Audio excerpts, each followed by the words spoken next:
Hey, everybody, great Sunday to you wherever you are. This is the first of what will be several NFL mock drafts on Zennie62 on YouTube, presenting our NFL draft specialist and expert of 3 decades, and that is Bill Carroll. Bill, how are you doing? Good to see you.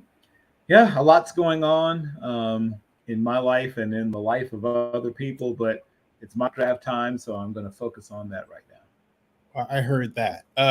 Hey, what's going on draft wise that we should be aware of going into this first mock draft, by the way?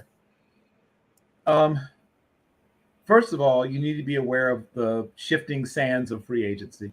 There are still a couple of quarterbacks who are not under contract who will land somewhere.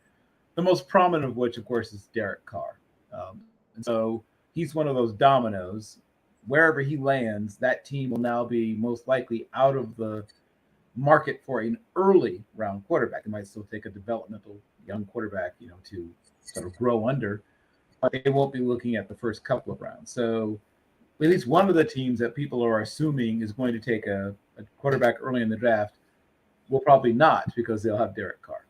That's one thing. And then obviously there'll be some other players that will have to decide about retirement. The Eagles, of course, have at least two or three prominent players who are at least mulling retirement.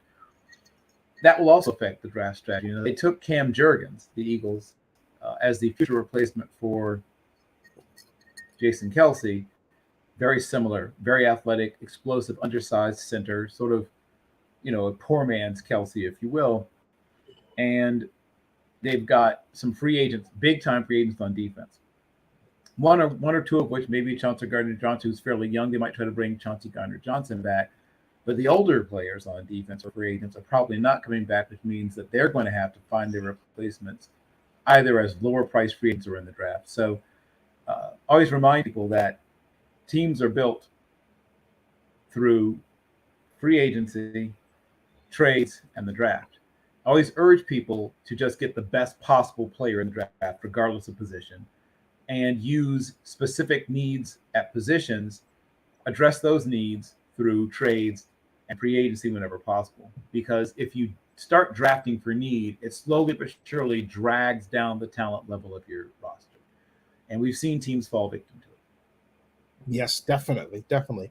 Hey, by the way, for those of you who think I'm not listening to Bill, I am. I actually was tweeting out that we are doing this yet again because I didn't include hashtags the first time, and I like to have more than one, bit of content that we're doing anything anyway. So that's the way I roll. Now, Right.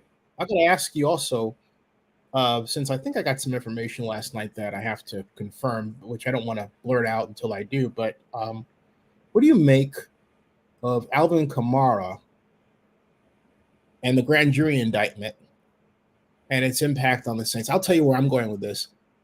The Saints now have to move their money toward getting a running back, and they can't think about Derek Carr like they used to. Yeah, they've got a couple of different things. They already were a team that was dealing with some salary cap issues, right? Because for a long time, people sort of lauded Kai Harley, who was their primary, people use the term capologist, but he worked with Mickey Loomis in the contracts administration side of the Saints. And for a long time, especially when they still had Drew Brees, they were trying to quote unquote keep open their championship window, as people call it. And then finally it slammed shut, or whatever term you want to use. And they had a bunch of cap issues to deal with. They were having to shed a bunch of contracts as part of why Chauncey Gardner Johnson was available. And they're almost out of the woods. They have about one more year to sort of be working their way out of the woods in terms of their cap situation.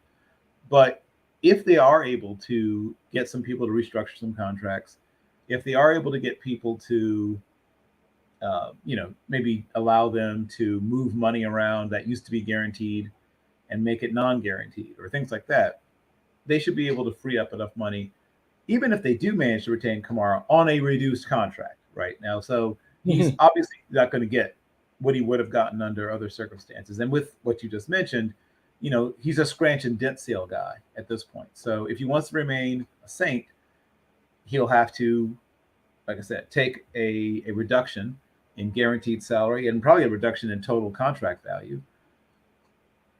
And that would allow them, together with a couple of other people who, if they're willing to also play ball, would allow them to then still be in the market for Derek Carr. What do you think the league will do with Alvin Kamara? That's a fascinating question because, as you already know, as we both already know, the league is not bound by what the justice system finds or doesn't find. Right. The league can decide that your actions were detrimental, to the image and, and your conduct was brought, shame or whatever term you use upon the league, upon the shield, as people like to sometimes say. And they can punish you for the appearance, of impropriety, whether or not you're found guilty of anything. So I think best case scenario is going to probably pay a fine. It's probably the best case scenario. And of course, worst case scenario is some sort of disciplinary action that would involve a suspension. Now, how long do you think suspension will be for? Here's what I'm getting. What I'm getting at is, will he be out for a year? What do you think will impact the Saints' ability to put their best people on the field? See, my guess is not a year. I mean, we've seen very few suspensions of that length, even for very severe things. I mean, I can think of people who did some pretty heinous things. Greg Hardy leaps to mind. Right? I mean, he didn't get a whole year. So, yeah. I mean, so if Greg Hardy didn't get a whole year, what would you have to do the whole year? I mean, it would take a lot, I guess is the word I'm looking for. It would take quite a bit. So if you're getting, he might miss 6 to 8, I think is probably on the high end. But remember, when the most that Greg Hardy ever got hit with 10 games, and he got it reduced on appeal. So, so a whole season? No. I just don't see that in the cards. I do see possibly up to half a season. Somewhere in that 6 to 8 game range is possible, and possibly less on appeal, right? Very often when you get hit with 8 games, it gets appealed down to 4. So what do you see with the Saints doing with Jameis Winston in that instance? Because my thought is to me, this is the second year. I'm not saying we'll get started, but this is the second year that the Saints have tried to, the third year, have tried to find a great white hope at quarterback. Okay, I'm just laying it right out there, and I think it's appropriate for Black History Month. First, they put up this ridiculous competition between a Heisman Trophy winner and an also-ran at BYU. And the Heisman Trophy winner, talking about Jameis Winston, and national champion, let's not forget, and multi-record holder in the league, let's not forget, won that easily. It was basically, if it were a fight, it would have been a TKO, period. Okay. Sure. Winston came out against Jacksonville in preseason, threw 2 nifty touchdowns, threw 1 touchdown without using a hitch step, which I've not seen since Joe Montana, and just wowed everybody. But you have these people out there that are basically psychotic when it comes to the mention of Jameis Winston's name, so they couldn't deal with it. Then we had the second year where they put him into a passing offense that has these blocks that kind of like lookout blocks, like, look out, you're going to get creamed, dude. And that's exactly what happened. And not surprisingly, he got injured. He was back broken, hip damaged, foot damaged, couldn't play. Then they say he was healthy. All right. So now we come to this year, and it's like the expectation is, they're going to release him. Well, why? It's ridiculous. And it seems like the universe is saying to the Saints, hey, you have other concerns. Keep this dude and work with him. That's what it looks like to me. Sure. Right or wrong? I think it comes down to 2 things. One, now that they're essentially in a rebuild, and Jameis is still fairly young, is he able to show them, one, that he's the future, right? Because that's where they're now focused. They haven't given him a chance. They were focused on the present. They haven't given him a chance. I understand that. I apologize. And sometimes people don't get. And sometimes people don't get chances, right? That's how it works sometimes. Not everybody gets a chance. It's not fair. The league is not a fair place. Never has been. Yeah, but we shouldn't say that and allow racism either. We got to be careful there. We should not allow racism. Okay? Because we say league's not fair. We know that. But If it's not fair, then why should we say, hey, you got to have more black head coaches, right? It's not a matter of these not being fair. Right. Well, I mean, we have to have a level playing field and keep the fairness on the unfairness on the field, right? That's where it's supposed to be. Sure. The league is still struggling with several different things regarding equality and equity and even just openness of opportunity. Yeah. It's still a huge struggle at several different levels, in front offices, in coaching staffs, every place, right? Every place within the league. And the quarterback position has certainly come a long way in the past 50 years, but there's work still to be done. I still think that there are people who look at Jameis Winston and see an NFL starter. There are people who look at him and don't. And we'll find out very soon who's right. I think he has the chance to be a very fine NFL starter, and especially in the right situation. If I were the Green Bay Packers and I was moving off from Aaron Rodgers. Go ahead. I'm sorry. Go ahead. I have a question. Go ahead. Oh, I was just saying that if I were not 100% that Jordan Love, if I was 100% sure that Jordan Love was ready to take us to a deep run into the playoffs, and I was looking for essentially a mentor / bridge for a year, while I tried to put the finishing touches on Jordan Love, you couldn't do much better than Jameis Winston. One is because he's now a very mature person. He was not fully matured. He came out as a redshirt sophomore. He had some, growing up to do, for lack of a better way of putting it. He did some things that didn't make sense at various points in his early days in the league. But if I may though, okay, and this needs to be put out there. I don't care how anybody else feels it. My company, Zennie62 uncovered that it was a setup on the part of Erica Kinsman and her auntie. Who? And just go to Oakland News Now, and you'll see it. It's right at the top. Okay, and I left it there deliberately because they lied. There's a lot of lying, and they got married. Her and her boyfriend, who was there the entire time. And nobody let him talk to them. He's my sign. It was they walked away with almost $1 million. They bought a house in Florida. Okay. And I told Winston's people they ought to sue him. Okay. You can't let that. And there were other sure. Here's the thing. I'm not even talking about that. There was other stuff, but I know that too. He didn't steal any crabs. All right. I wasn't just talking about that either. It's got to be attacked. We got to stop that. Right. Sure. I'm talking about other stuff anyway, but it doesn't matter, right? There was other stuff he did that he doesn't dispute, that no one disputes. That is the Uber driver, the Uber driver. I got that too. All right. Not what I'm talking about either. I'm talking about the thing he did in the cafeteria, the cafeteria thing. Yeah, that was stupid. That's what I was talking about. He did stupid stuff. Yeah, but I mean, guess what? Right. That was dumb. That's what I was talking about. I was just saying immaturity. I wasn't talking about criminality. It's about immaturity, right? And he's grown past that. He's a more mature person now. I think he would be a good mentor, for somebody who's trying to groom a young quarterback. And I still think he's got 8 good years in him as an NFL starter. But he probably has to show somebody something first.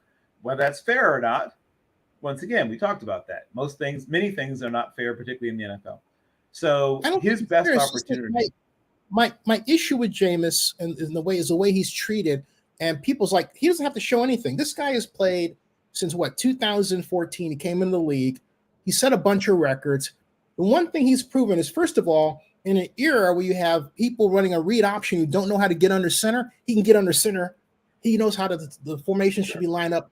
The things that we take for granted, he does with a plum. All right. He is a field general. He's a starter. And he can come in, he knows different offenses and everything else. But this crap that falls upon us as black folks has got to be destroyed. You understand what I'm saying? This rhetoric has got to be destroyed. I don't care if there's an overarching narrative. You have to argue with somebody, then argue with them. That's what I'm doing. Right. What I'm explaining is that I know, but we don't tell the people who have that in their head they're wrong. And the reason why I'm funny about this is because when I first learned about Jameis, I was actually changing clothes Saturday morning, getting ready to leave for the farmer's market in Oakland. And I heard someone say, this guy's the chosen one. I thought, what? And that's when I thought, wait a minute, I've never heard a black person as quarterback referred to like that. Sure. And that was Jameis Winston. And right. Anybody who saw him at Florida State saw his talent. He was a two-sport athlete, a guy that was a relief pitcher on the baseball team. One of the last quarterbacks, probably one of the last quarterbacks we'll see who's drafted that high in the draft, who didn't have a private, quarterback, right, until he was in the league. So most of the guys you see now anywhere near the top of the draft have been working with somebody since they were 12, 13, 14 years old. So he's one of the last, what I call free-range quarterbacks we'll probably see taken near the top of the draft. A guy that played multiple sports and just was a natural. Yeah, I like that. Yeah, right. Yeah, he wasn't a hothouse flower. He was a free-range quarterback. Terry Bradshaw, all those guys played 3 or 4 different sports and, didn't have any private or an intensive coaching. They figured it out slowly because that's how it was done in the old days. You didn't have somebody working with you at 9. That's a relatively recent thing. But I'm just saying, as in an ideal situation, somebody would say, hey, you're our starter, boom. I'm saying that's not his situation right now. Whether it's fair or not, he's going to be put in a prove-it situation. I don't like it. You don't like it. I'm sure he doesn't like it, but that's the reality of his current situation. Whether we like it or not, he is in a prove-it situation. And most likely, somebody's going to bring him in as what's called a bridge, right? They have a young quarterback. They know that quarterback's not ready to go. Jameis gets a chance to show what he can do for probably a year, maybe a 2-year contract if they have an option for a second year. But it's going to be no more than 2 years. But it'll give him a chance to show teams that do need a starter, oh, this guy's still, all the stuff we thought about him all those years ago is still true.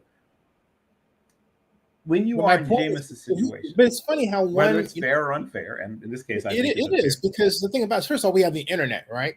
And I say this to anybody: if you know football, as I do, I called it. I said before it happened that his best offense was a ball control offense. And what did he do under Sean Payton, who used that? 14 touchdowns and 3 interceptions, and they had this bounty against him, which is actually true. All right. And they took him out. Okay. Which is ridiculous. All right. There's a lot of stuff that goes on with Jameis that isn't talked about. I'll leave it there because for the simple reason that I haven't even begun to talk about how conservative publications that don't cover the NFL were writing about him and still do. There's a lot of psychotic stuff that goes on with respect to him that's formed a narrative that you find yourself saying because other people say it. All right. And it's got to be erased because his future is our future. If we don't get under control messaging about him, that stuff watches on us. Okay. And I'm not having it at all. All right. With that, right. You ready for the do you want to go first or me? I know what I want to do. I was ready an hour ago. First, out of respect for the fact that unfortunately I was late, and I take that. I'm not on CP time, folks. I just doing caregiver duties. Anyway, hey, this is America, man. You don't know what that is by now. You ain't American. So sorry. All right, we're ready. Sure. So if the Texans are on the clock, I'm assuming. Okay, actually, Chicago Bears, right? You took the Bears off the clock. No, I mean saying that the first overall should still be the right. Yeah, the Bears, right? So after I mean, in the real world, right? I believe the Bears will trade down out of this pick, but for the purposes of our exercise, if the Bears are sticking and staying where they are, I think they'll take Will Anderson if they were. To be picking in the first spot, the defensive end / outside linebacker from Alabama. Will Anderson. Okay. All right. So Will Anderson. So we have, I'm going to write this down. Will Anderson. Why not Jalen Carter? I like Jalen Carter just fine. And I think that he's going to be an effective player, but it's a lot easier to negate his impact on a game because he plays on the interior, and I think he's a very good player. I just think he won't have the same sort of immediate impact a guy like Will Anderson will. Hear that, Jalen? All right, no. Number two, we come to the Houston Texans. Um, I'm not going to mess around with this. I'm going to say Bryce Young, Okay, there you go. quarterback. Yeah. And once again, I do believe that he'll be the pick there. And unless some team jumps ahead of them to the number one spot and gets, that's the only thing. The only way they have to worry about is if somebody trades with the Bears and gets to him. Yeah. So now we come to Arizona Cardinals at number 3. Yep. And once again, I think they're a team that's looking to trade down to one of the quarterback needy teams because they need everything, and they don't need a quarterback. One of the few things they don't need is a quarterback. So I think in the real world, this will be somebody taking CJ Stroud. But for the purpose of our exercise, I'll stick where we are. We'll take Jalen Carter to sort of help them to make up for the loss of JJ Watt. Oh, I mean, also I put Bryce Young, Alabama, but I should have put Bryce Young, Texans. Is what I meant. What I was thinking when I did that was that, if I'm not mistaken, DeMeco Ryan went to Alabama, right? He didn't just go. He was two-time All-Conference, one-time All-American. Yes, he was terrific. He was a terrific player, and of course, a terrific pro. Yeah. So okay. So now we come. Say one more time the selection, please, so I can write that down. That was Jalen Carter, the defensive tackle from Georgia. Yeah. And he's going to Arizona. All right, got that. This will make for easy chronicling. All right. Now we come to the number 4, smartly and rapidly, the Indianapolis Colts, and I think the Colts. I'm going through Bill Carroll's, folks. This is Bill Carroll's big board that I'm using. Okay, and I believe the Colts are going to go for a quarterback. Mm-hmm. Yeah, they have to. Yeah. And so since Young is off the board, I think they're going to take CJ Stroud of Ohio State. So, yeah. So CJ Stroud.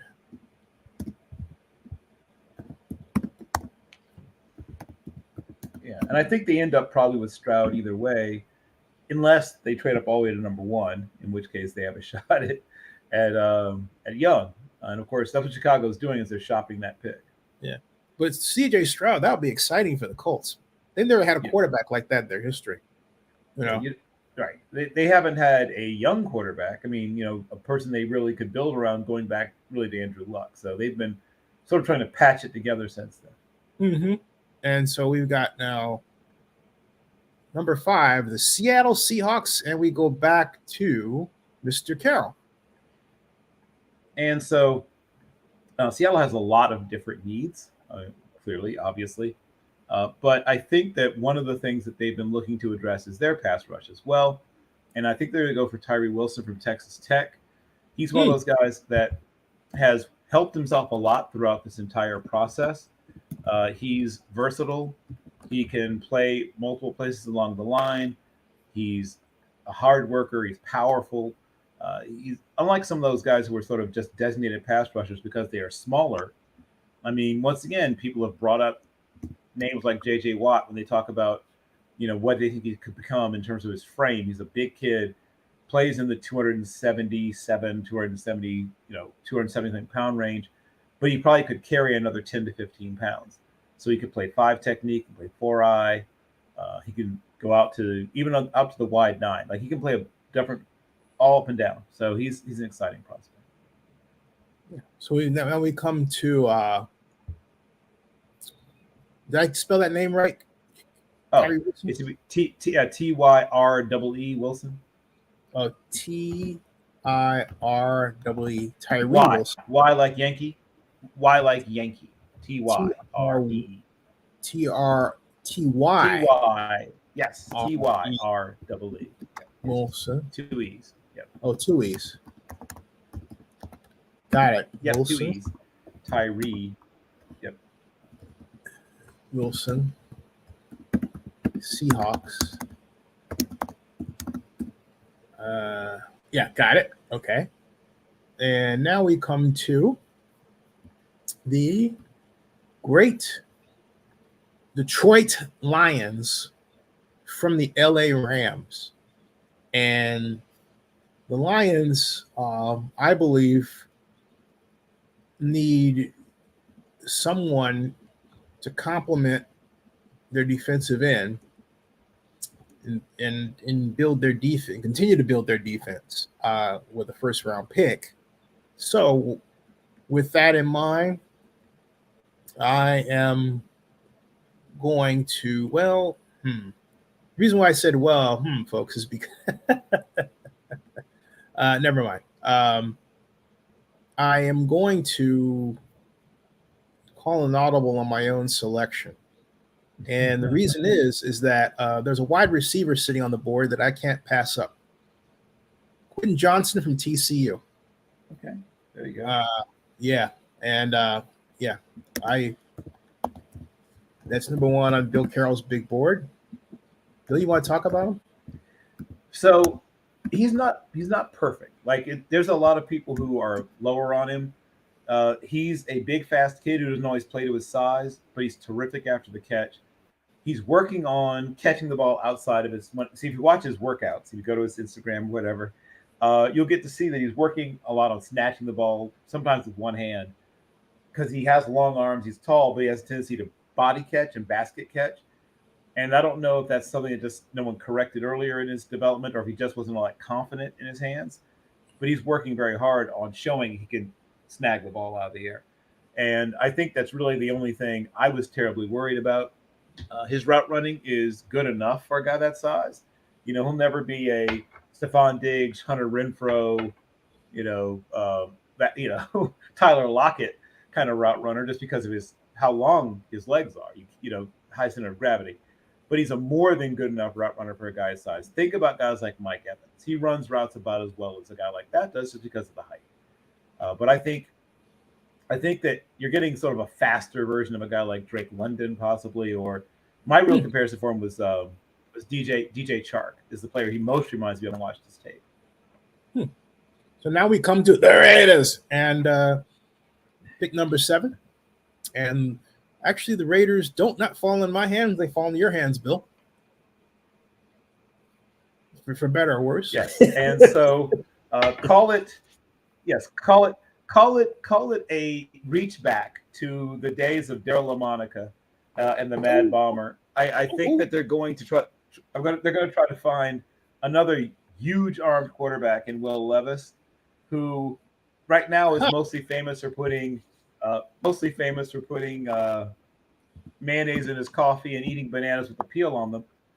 But in addition to his various dietary quirks, he has an incredibly strong arm. He's a mentally, physically tough guy. I feel like he probably is going a little too early, but that's what happens with quarterbacks. They always get pushed up the board. Every year, quarterbacks get pushed up the board. This year will be no different. We're probably going to see 4 quarterbacks go in the first 17 or so picks. And, if you were just to look at him and not think about the positional value of quarterback, he'd probably go 15 or so picks later, but he won't because quarterbacks with his level of talent, people, they go ahead and move up for sometimes. And if the Raiders can get a guy with his talent without moving up, I think they'll do it. So Will Levis, if you're wondering, folks, what Will Levis is and what this is all about, I'll show you real quick for Raider fans what he looks like, and if allowed here. Yep. Well, that's not it. I put a Google search for Will Levis up, and this is what I got. I got us. That's weird, isn't it? When I should be getting the Google search. This thing's all infinity screen. Oh, there he is. There's Will Levis. This is all screwed up, man. This is totally screwed up. It really is. So anyway, somewhat forget that. Sorry, folks. We were in the multiverse for a second there. That was interesting. That was weird. Yeah, that was. I'll stop that screen and whatever. That's weird. Anyway, okay, that's not Will Levis, folks. Moving along because we have time. He's. I'll save you the guesses by saying, imagine Josh Allen if you're a blonde, wearing a crew cut like a Navy dude. And you have Will Levis. Is that fair, Bill? I mean, that's what people keep comparing him to. Here's what I will say. He's a good athlete. He's not a Josh Allen level athlete. Josh Allen is basically Cam Newton in terms of his athletic ability. Yeah. And unlike Cam Newton, people give him a pass for certain things, but that's a whole other story. But yeah, he is a really talented guy. Give him a pass for what? Tell us. I mean, he makes goofy things, makes mistakes sometimes that if he were not Josh Allen, I think people would castigate him for. He still throws some, what are you doing interceptions? He's cut down on them. It's not as bad as it used to be, but he was just a wild bunking Bronco coming out of Wyoming. And people getting another his first year. Well, his first year in the league, I mean, he's a rookie. I get it, but man, I mean, some of his passes, some of his misses, some of his mistakes were just crazy. And then he got better, and then he made the huge leap his third year. And Brian Daboll deserves not all the credit, but certainly a portion of that credit. And then also Jordan Palmer. Shout out to Jordan Palmer, the Palmer brother, the Carson and Jordan Palmer have been working with him, and the work has paid off. And to give credit to also, Josh himself has worked crazy hard on cleaning up a lot of things. He's come a long way. And I think if Cam Newton had that level of coaching early in his career, he might have had a chance to be, to get further along in terms of his development as well. But yeah, that's what I would say about the comparison there. All right. Raiders take, I'm putting this on Twitter. Raiders take Will Levis in the first round. I almost want I'm calling Levi's. Whatever. Okay. Now we're moving along. We're at the Atlanta Falcons, pick number 8. And the Falcons, number of people want the Falcons to take another quarterback. I'm not going to do that because they have already taken a quarterback. And I believe that you're just one good scheme away or playbook away from failure or success. So I believe the Falcons really need to work on the continued construction of their defense. They're good at running back. They've got enough offensive weapons, but they need help defensively. And so with that, I am going to give them Jack Campbell, the Iowa linebacker. Jack Campbell. Oh, wow. I like Jack Campbell a lot. Jack Campbell. Yeah, I like him a lot. He's number 1. I wonder if I wonder if he'll go this high just because of the positional value. But I like him a lot. I think I won't say can't miss, but he's got very little bust in him. He's a guy that I really believe in. And look at what just happened with Daniel Jones. And Daniel Jones, in my mind, was a guy who was less talented than Mr. Desmond Ridder. So if you coach similarly, if you put similar things around him and give him answers to the test, the same way that Daniel Jones was given answers to the test in New York, you can see that same sort of jump in performance from Desmond Ridder. So yes, I'm on board with that. Now we come down to, after the Falcons, the Carolina Panthers at number 9. The Panthers. What do you say, Bill? Yes. Well, the Panthers are another team that some people are trying to send a quarterback. And they could take Anthony Richardson. And here's what I'll say about, you mentioned people who compare to Josh Allen. I mean, to me, this guy is even more like Josh Allen to some extent because, once again, like great play, then terrible play. Great play, then terrible play. If you can break up that great play, terrible play rhythm that he got into at Florida, man, they call AR-15, could end up being a great one. He's off the charts talented. He's probably going to run in the mid 4.4s. He's right there with Levis. The only two guys with really elite arm strength in this quarterback class are those two. Levis and Richardson are the guys that have elite arm strength. There's other guys with good arm.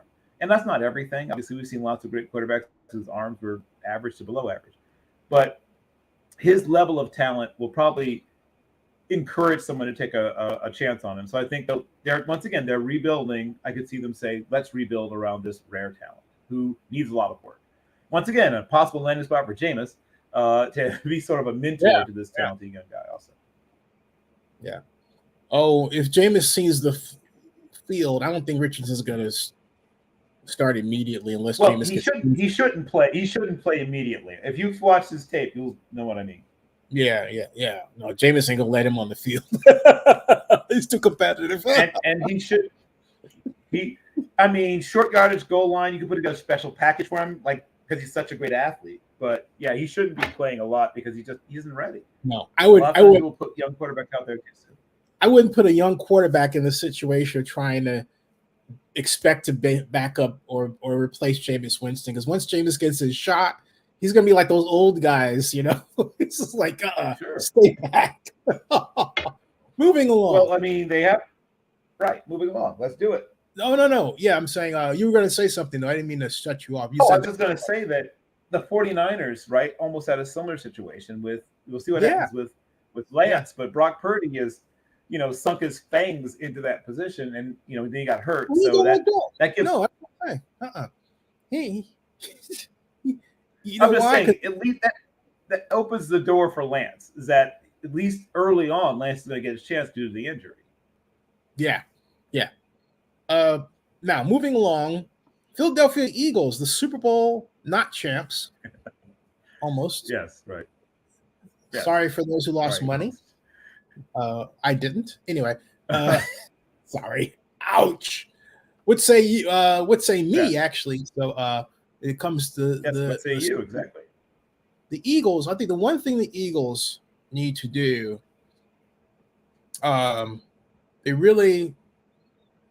I think they need to work on offensive line, and they've got a lot of great skill position people we already know about. Defense is effective when they're in the right place, but I believe that I really believe that what is missing is a great. And I'm trying to get Bill Carroll's list here. Another great defender here. I think I'm going to go back. I'm going to go back to. I really want to put him in at. I'm sorry, Paris Johnson of Ohio State, offensive tackle. Okay, good. He's a fun prospect to watch. He has a lot of ability. Once again, a guy who is a little bit raw, but you see the potential when you watch him. And he's a guy that, because of his youth, some teams like that because you get more of that player's physical prime when they come out early. So he has a chance to be really great over time. Cool. Now we come to the next pick, and that would be from the great Tennessee Titans, Mr. Carroll. Yeah. Yes. Well, the Titans are another team that could use a lot of different things. And I think they want to be bully boys in the run game. And what better ways to be bully boys in the run game than to get a guy like Osiris? It's not spelled how you think, but Osiris Torrance, which in this case is spelled O''Cyrus. So very clever spelling. C-Y, Y like Yankee.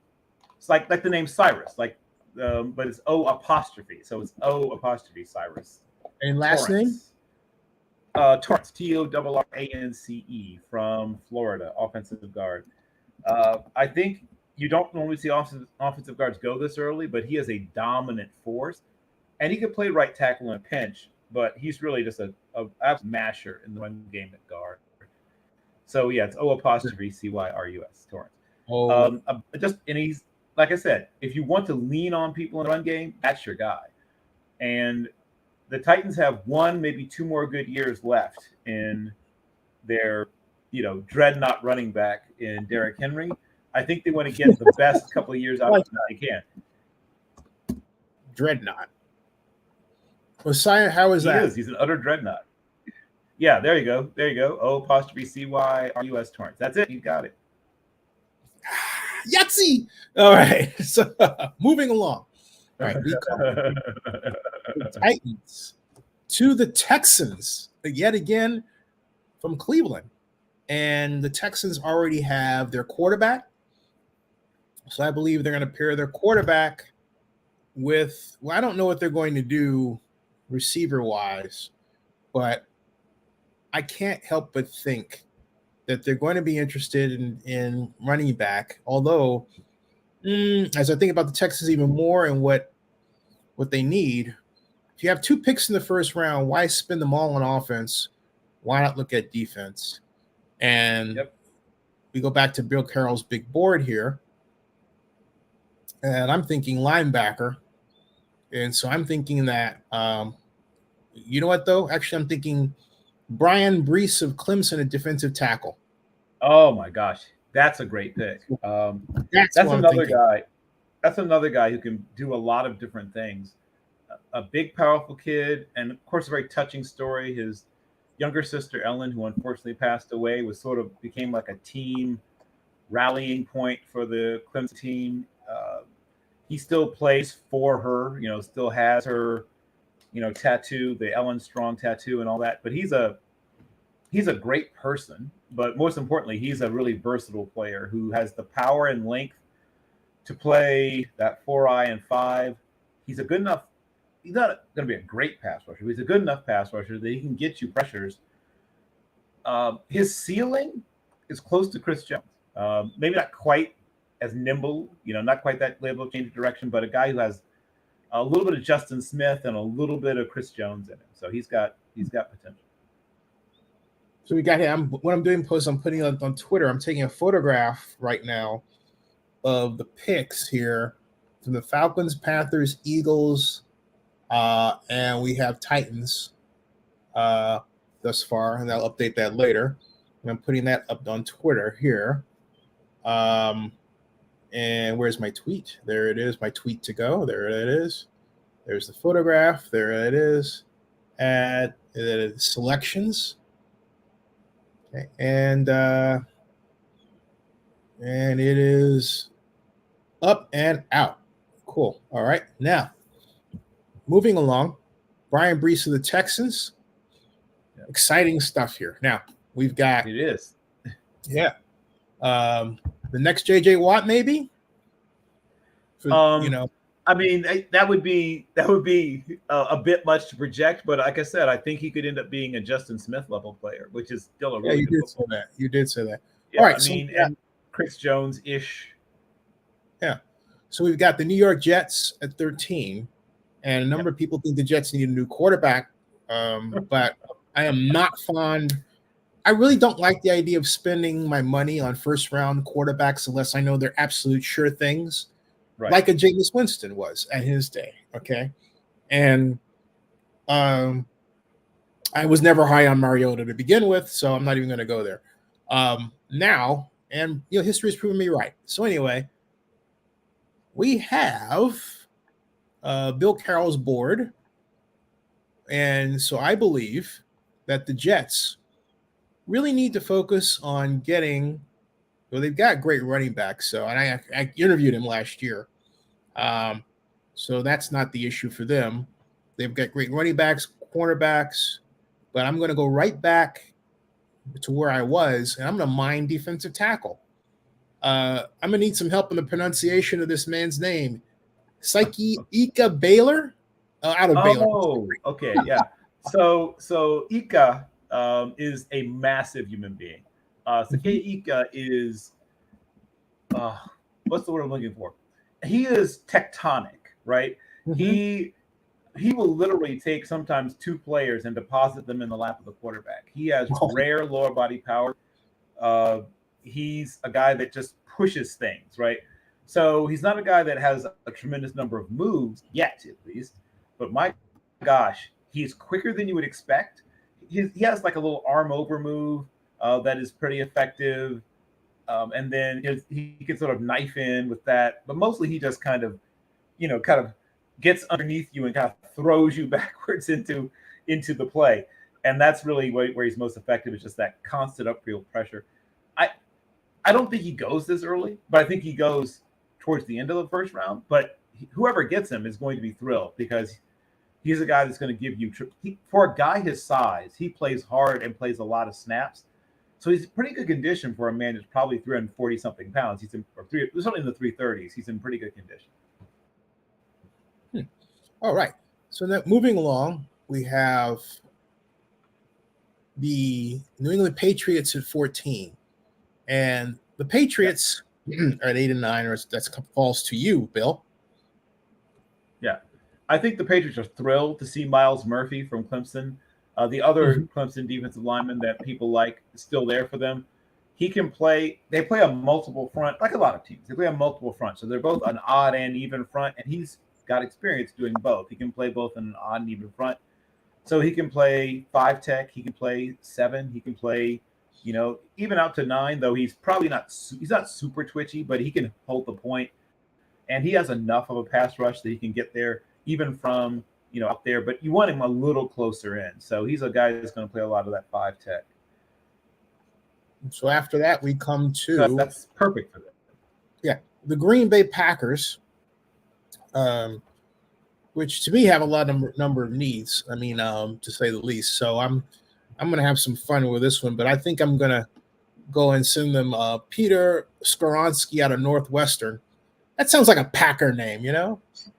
Well, it is a Packer name. It is a Packer name. His grandfather was an offensive tackle for the Packers.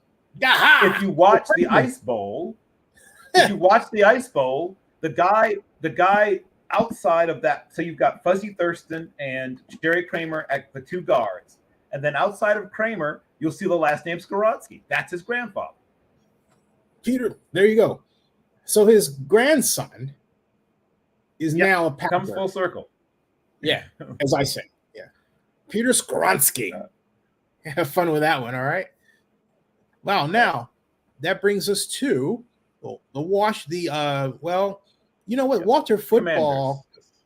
Right, but get this: Walter Football in their 2023 NFL draft order wrote Washington Redskins, not Commanders. Come on, that's what they wrote. I'm looking right at it. Yeah. Yeah. Well, it's obviously Washington super offensive.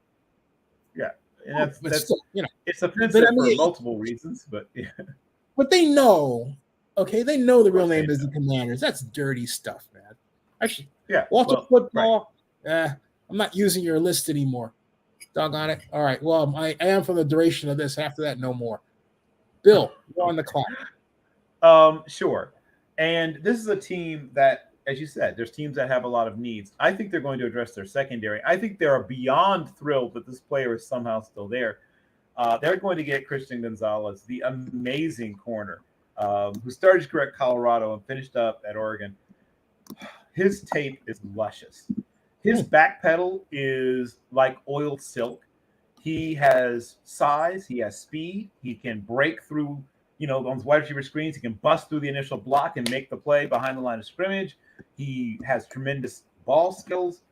I think he's the most complete corner in this draft class with some room to spare, because there's no place where he has a real weakness. His tape is just so much fun to watch. I go back to it. I finished my evaluation of him months ago. I still go back and watch just for enjoyment. So I'm curious. You said you're surprised he's still around. If he went higher, who would pick him? I mean, anybody who needs a corner, but teams where I think he could land. I could see as early as Detroit, though that's probably a little early for him. I think the market for him really starts around 10. I think he could go anywhere from 10 onward is places where he could legitimately land. I think he's gorgeous. I just love watching his tape. I played a little bit of defensive back in my day, and just seeing how he moves, it's ridiculous. There's a short list of corners I've seen in my entire life. I don't want to compare anybody to Mike Haynes. I'm not going to. But if I've ever seen anybody who was close to being that perfect, he's the closest I've seen since Mr. Haynes. Wow. Well, all right, so now we're at the Pittsburgh Steelers. I'm making it real quick. I think Steelers are going to go to Penn State. They're going to bring in Joey Porter Jr., cornerback. Yes, there we go. Another family hookup. That's twice we've had somebody's son or grandson. Yeah, there you go. Ding, that makes sense. Ding. So he is Joey Porter. And right? Son. He's Joey Porter Jr. He's the son of Joey Porter. Wow. And he's like his father, he's very strong. He's a very strong corner. He's got some things to work on. He's a little too grabby. He's going to have to learn to they're going to call that a lot in the NFL. So you need to put what does it used to do? Put boxing gloves on you, make you cover guys with boxing gloves on to break those grabby habits. That brings us to Detroit again, right? Yeah, that does. That does bring us to Detroit again, and this time that's on you. Yep. Yeah, Detroit. What say you? Detroit is no longer a team that right. They no longer have all those desperate needs they once had. They now can afford to sort of. They're not really building the structure. The structure's built. They're now building out things. Now they let T.J. Hawkinson go, and that was somewhat controversial. But I believe they're going to draft his replacement right here with Michael Meyer, the tight end from Notre Dame, who is Halloween. But like Hawkinson, he is a very good blocker. He's an above average athlete. Or Meyer? Spell it for me. It's Mayer. Okay. Mayer. Michael Meyer. Yeah, and yes, and people make a lot of jokes about how handsome he is. There's been a lot of somebody said he's not a football player; he's an actor playing a football player. But he is a fine tight end, and he's going to fit what they like to do. And his head coach is a former tight end, so he's going to definitely get a lot of special attention in that particular place. So that brings us to pick number. That brings us to pick number. That brings both Lions. We're 18. The Buccaneers. Yep. The Buccaneers. Wow. I'm gonna do something quite interesting here, and I'm not going to go for a quarterback with the Buccaneers. I'm going to leave that alone. Not there. Okay, it's too tempting. Right. I'm going to go for an offensive center, Joe Tippmann of Wisconsin. Yes. Yeah. Okay. Yes. Now the interior of that offensive line went from being great to being a little problematic. Ryan Jensen, who is a terrific young center, but has not been able to stay healthy the last couple of seasons. And you can just kick one of those guys to guard, right? So either one of those guys, either Tippmann or Jensen, can play guard. And the loss of Ali Marpet obviously also hurt them. They weren't expecting his sudden retirement. So they went from having one of the best center guard combinations to having to patch it together last year. And that affected Brady, who, I mean, no quarterback likes interior pressure, but Tom Brady at that point in his career, essentially, if you're coming, he just rolls up at a ball like an armadillo, to protect, the 45-year-old, bones and muscles and tendons. So they'll now have the ability to, one, be better run game, right? Because he's a really good run blocker, and he'll help them every place. He and Schmitz are both terrific players. But yes, let's go to the next. Seahawks. That's a fun one. Seahawks. Huh. Oh, yeah, because once again, they have their own pick and the pick they picked up from Denver. So they're in a powerful position. There are a lot of really good football players still on the board. I think they're going to add to their defense. And I believe, let me just double check that he is still available. Yeah, I think what they're going to do is bolster the one real weakness of that defense last year was pass rush. And I think that they would like to be able to get to the quarterback and get to the quarterback with alacrity, right? Get there a little faster than they got there last year. So I think they're going to go ahead and pull the trigger on a really interesting and somewhat this pick will be somewhat controversial to some people because he's a guy that probably is a designated pass rusher. Probably only play third downs at first, but Drew Sanders is essentially white Bruce Irvin, and they like Bruce Irvin. He is Drew Sanders, Sanders, Sanders from Arkansas, formerly of Alabama, a guy who transferred from Alabama to Arkansas, was a rotational player before he finally, made it to the point where when he got, once he transferred, he became, the man. He was the man at Arkansas. He was sort of buried on the depth chart, lost in the sauce, as we sometimes say, in his times when he was with Alabama, because he had so many guys that played that position. But once he got free, and he got to show what he could do once he made his way to Arkansas, and he was right there with Will Anderson in terms of my mind amongst the most dominant SEC defensive guys in terms of pass rushers. He was a dominant pass rusher. Okay, so now we come to the Chargers, and I'm going to go back to the offensive line for the Chargers. And in this instance, I'm going to send them Anton Harrison from Oklahoma. Okay, I like him a lot. Yeah. I'm higher on him than some people. I think that he's a guy that could play either right or left tackle. And I think he's a guy who will get stronger. My only real concern was his ability to sometimes drop anchor, as they say, to hold up against really powerful bull rushers. Yes. Hold on, thought. I need to check on my mom. 1 second. Hold on a second. Sure. No problem. I guess I will take this opportunity to bloviate, right? That's what I will do. I'll take this opportunity to bloviate.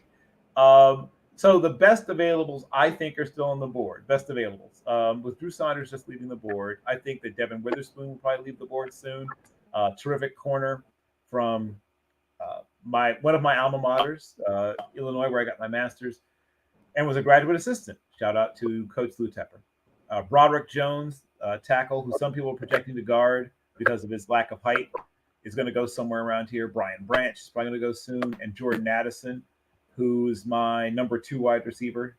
Jackson Smith and Jiggly, who's my number 3, should go off the board soon as well. Those are some of the best available players in my mind. And I think that some of the teams we've talked about have done things they probably will actually do in the real draft, and then some of them have, been things that we're exploring, experimental, things that are probably unlikely to happen, but it's fun to play with. And that's what most mock drafts are. They're an exploration of possibilities. Some are, the expectations of what probably will end up happening, and some are, you're playing with, like I said, you're playing around with it. Some other players that I think could go earlier than some people think they might go. I think that there's going to be a rush on tackles. So anybody who conceivably could play tackle, offensive tackle. In the middle of the first, or the second half of the first, I won't be surprised if some of these guys get pushed up as well, just because of the class not being strong there. And it's a position that so many people need. And then the other player that I think has a chance to go pretty soon is the other corner I really like, Emmanuel Forbes from Mississippi State. It's another guy I think goes somewhere in this range, in the real draft at least. I don't know what will happen in a mock, but somewhere in the real draft, in that second, in that probably 18, 19 to 24, 25 range. Okay, so we can pick up with... Hold on a second, Bill. Hey, Bill? Yes. Yes? I'm right here, Zen.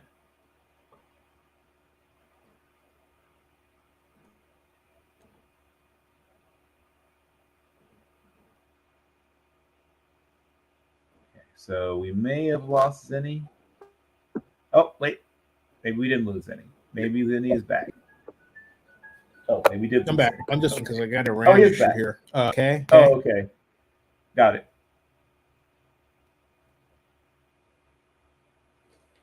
Okay. Well, what I can do is I can go to the next pick. So we just had Seattle's second pick. Miami's pick is forfeited. So that brings the Chargers. Yeah.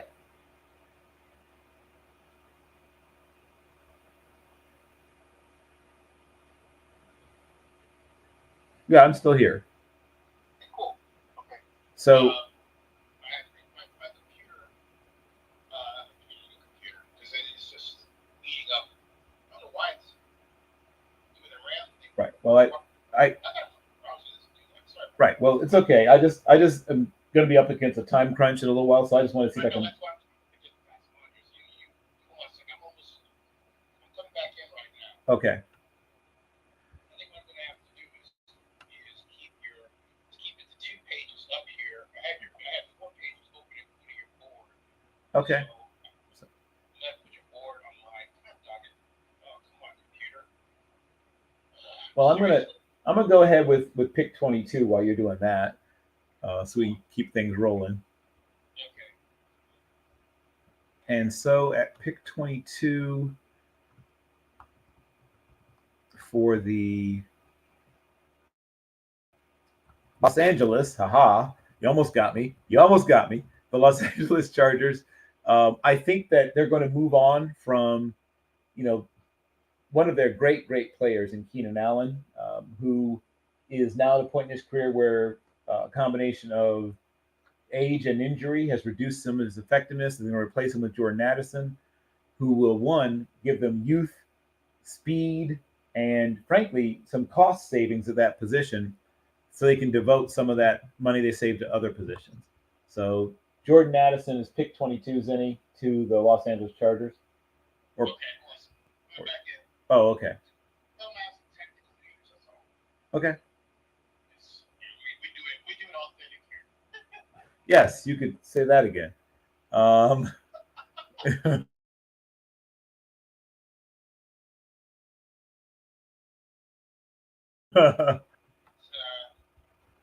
second, folks. My MacBook is booting up, and in seconds. Very good. So we'll be joined by Zennie in just a moment. Momentarily, folks. We're up against the time crunch, but most of us, I'm up against Bill's time crunch, which is mine. So Bill's life is mine. There we go. Okay. So coming back in, folks. Oh, that's exciting. Oh, there we go.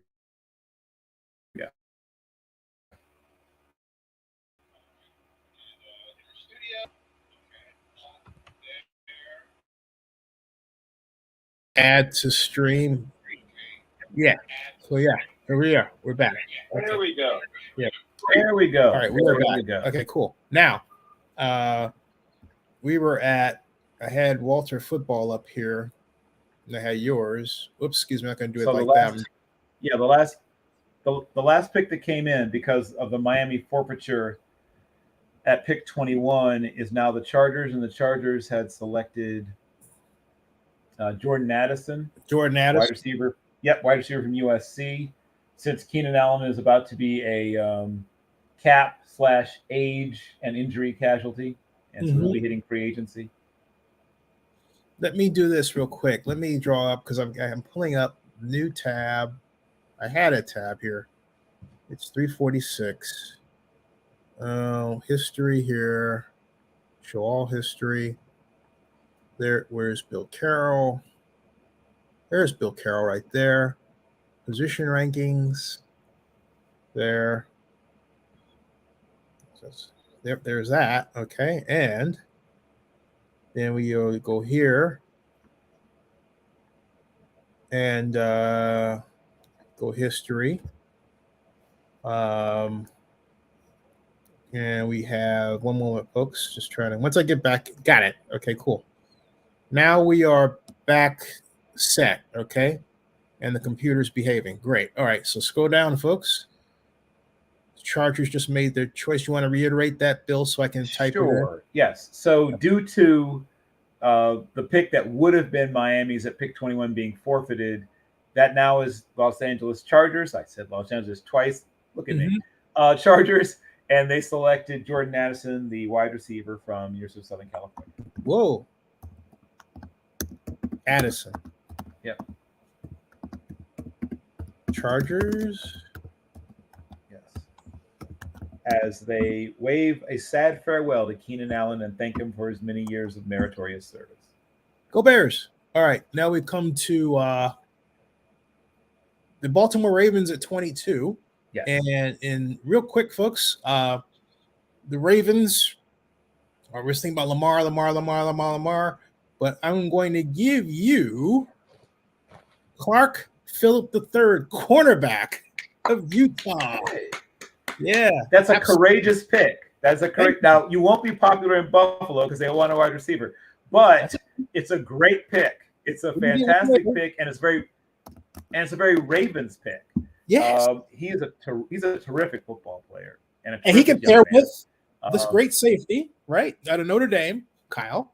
So hey, and he can play both inside on the slot and he can play outside. So he's versatile, smart. There's a lot to like there. I like the pick. That brings us to pick number 23. The Vikings. And Minnesota is a team, yes, a team at a crossroads. I think that they'll be saying goodbye to Adam Thielen. And once again, a sad farewell. He'll be a cap casualty. So now they are in the market for wide receiver, and they are thrilled to see that Jackson Smith-Njigba from Ohio State is somehow still available. They cannot believe their luck. They, as his old saying goes, they get in a track stance and sprint to the podium to put in that pick. And he's a terrific player. He's productive. He's smart. He can play in the slot. He can play outside. And Jackson is spelled Jaxon. Smith is Smith, and then it's hyphenated with Njib. So it's Jackson, Jaxon.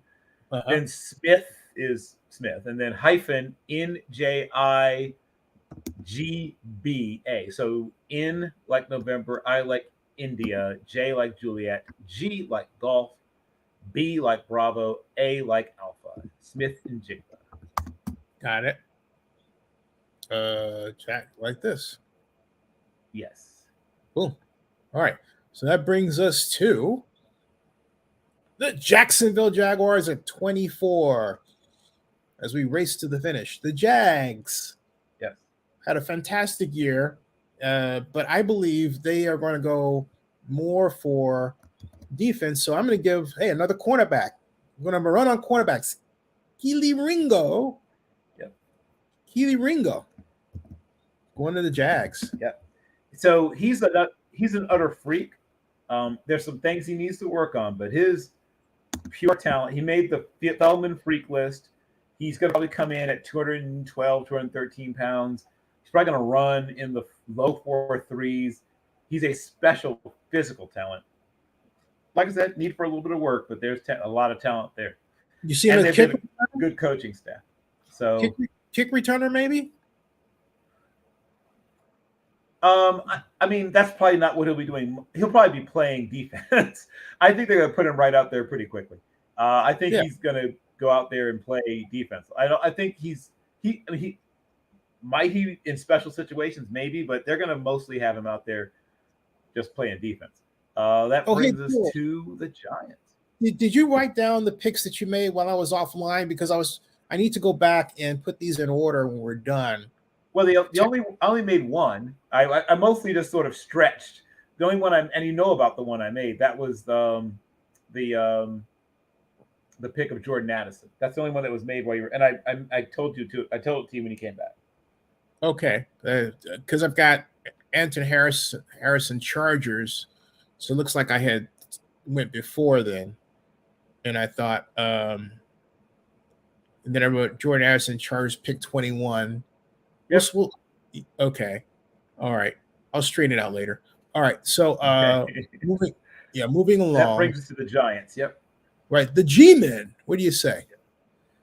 Yeah, that's another team that, to some people's minds, sort of exceeded expectations. They had a really good season. There's a lot of ways they could go here. I believe they're going to continue to build that defense, and there's so many good corners. The run on corners continues as Devin Witherspoon from ILL. Devin Witherspoon makes his way there. He's going to give them what they lost when they lost James Bradbury, who was their number one corner, and they've been sort of piecing it together. They're going to have another number one corner in Devin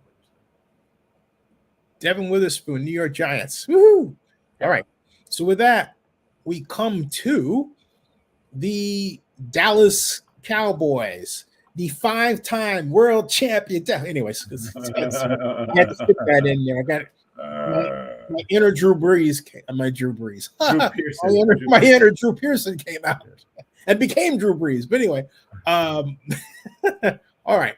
So the Dallas Cowboys, really at this point in their history, I believe, are absent another great offensive lineman, and so therefore, I am going to send them Layden Robinson, the great guard from Texas A&M.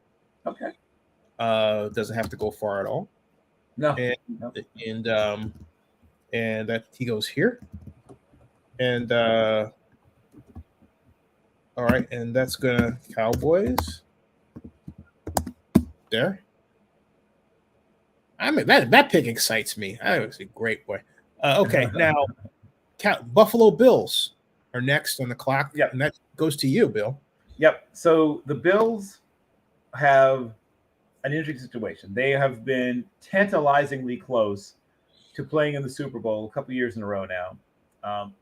They have one of the most talented young quarterbacks in the league.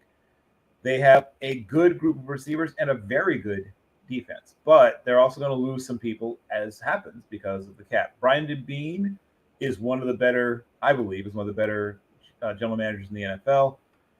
They're going to have to make some things happen in terms of their current situation. They may end up losing the services of at least one of the stalwarts in their terrific secondary. And so, since I don't know which one of them may end up going, I think that they'll probably, and of course, we'll see what happens. But I think they're going to go after Brian Branch. He makes sense. He can play both nickel, safety, free safety, and corner. He gives you three position versatility. He can play in your nickel. He can play in your dime. And he's a guy who can even call signals back there. Has a good. If you play defensive back for Saban, especially if you can play safety for Saban, you've got a good football IQ. So yeah, that's the pick there, and that brings us to pick number 26. 28. Yes. Oh, Bengals. No, sorry, 28. Yeah, we're making good progress. Bengals. 28. Yep. Yeah, the Bengals. The Bengals, I believe, really need to start thinking about a running back other than Joe Nixon to get them the yards they need. And so and it's not for behavioral reasons, folks. It's for reasons that I think that they really need somebody that they can count on who can really get them the yards they need. And I'm going to take Bijan Robinson out of Texas. First running back off the board. Yep. That low, so be it. The way the league is trending, running backs usually get pushed down a little bit. He's a terrific player. I mean, a lot of the same qualities that you see in a guy like Saquon Robinson. I think he'll probably run slightly slower, but not much. He's still going to run fast, but he might be even more complete. He might be even more well-rounded, believe it or not, than Saquon, which is saying a lot because Saquon was pretty darn well-rounded.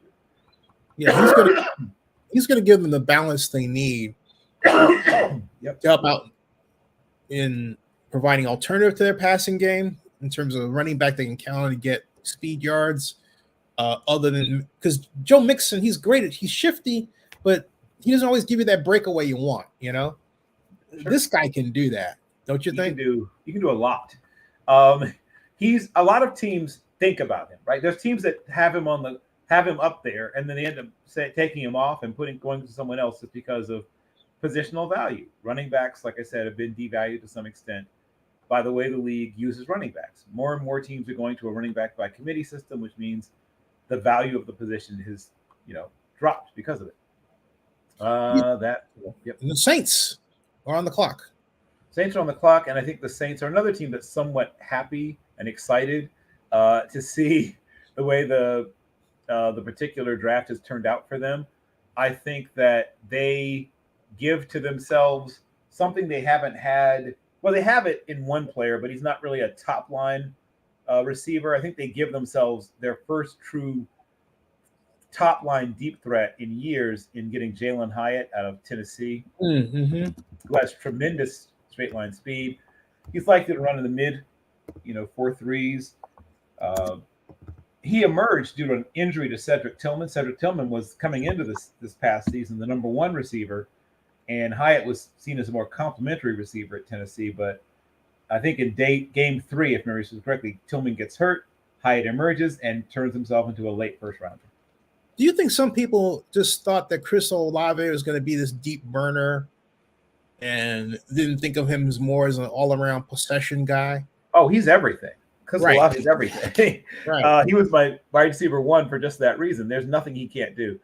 I said I had Olave, then what were my top 3? It was Olave, then Drake London, sorry, and then what's his name? The other Ohio State guy, Garrett Wilson, were my top 3. Yeah.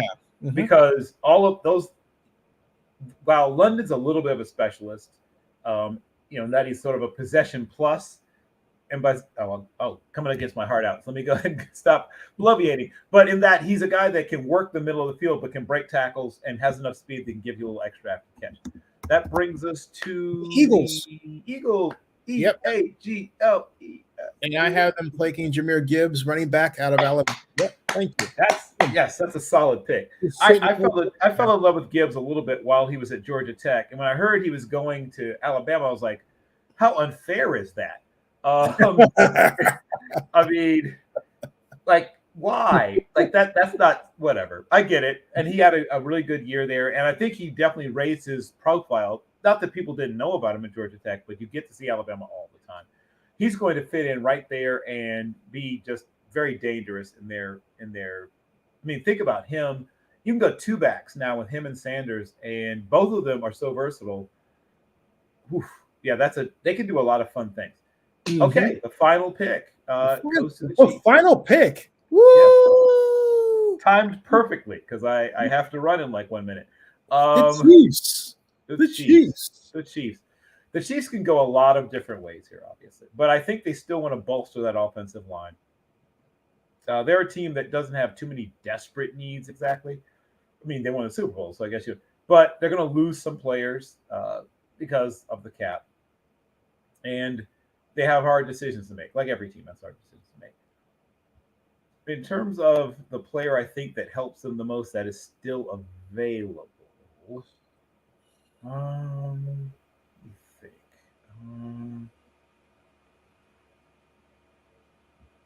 They would have been thrilled to see him still there, but he's not. Let me see. I'm going to give them a center. I'm going to give them Mr. Schmitz from what do you call it? Spell out the name. Schmitz, John Michael Schmitz. He's my top-rated center. Okay. Oh, Michael. He should be on the available. List. I took the first one, Schnitz. Available. Right. Yeah. Okay. Well, I mean, they're really 1A, 1B. Mm-hmm. They're very close together in my mind. I think Tippmann and Schmitz are basically a draw. I just ended up going with Tippmann. I think he might be slightly bigger, but it's a very close race between the two. Schmitz is a guy who's going to come right in. We're talking about Creed Humphrey is already there, so Schmitz will probably play guard. I sent Tippmann to the Commanders, I believe. Right. So, and like I said, for me, they were 1A, 1B. I had them very close together in my mind anyway. I could make a case for either one of those guys being number one. Schmitz is probably the more polished, but the less powerful guy, a little less ceiling, but a higher floor. But they're both going to be 10-year guys, I think, in the NFL, 10-year starters. So, yeah, those are – I feel good about all of the picks. I think we did a good job there, Zennie. Thanks. I think you did a great job too. It's just a lot of fun. We can do it again and see if things change. We will do it again. We could do it every couple of weeks, probably until this, or every. Why not? I don't know. Yeah, or maybe twice a week. Heck, I don't mind. Okay. Yeah, I'm not afraid. Yeah, I'm doing a mock draft somewhere all the time anyway, so why not? So, folks, there we go. The combine is coming soon, and Very soon. Yeah.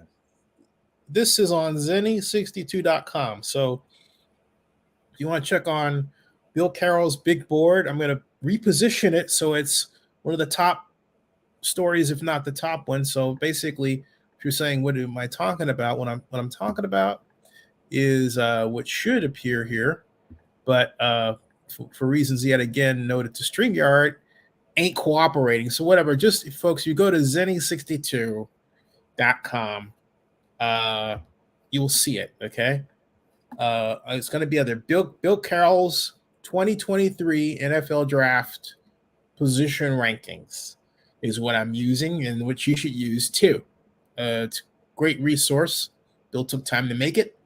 You got to take time to use it. And I'll be expanding it. By the time this is all over, I'll get to about 300 players. So, there you go. Yeah, I'm still plowing away at it. I'll be watching about 400. I'm ranking at least 300. So that's what I do pretty much every year. So if you like, as I get deeper into it, towards the outside the top 20, you'll see a lot of players' names you probably don't know because they're smaller school guys, Division II and 1AA players. Or sorry, FCS players. But yes, that's my favorite. My favorite is the guys that not everybody's watching, and I get to introduce people to them. But as much as I would love to bloviate, because that's my favorite thing, I do unfortunately have a heart out that is breathing down my neck.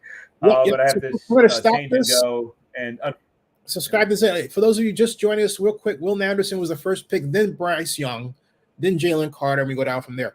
Subscribe to Zennie62 and bookmark oaklandnewsnowblog.com, and this will become a video that you can use later. Bill, stick around. That ends this broadcast. Subscribe to Zennie62 YouTube.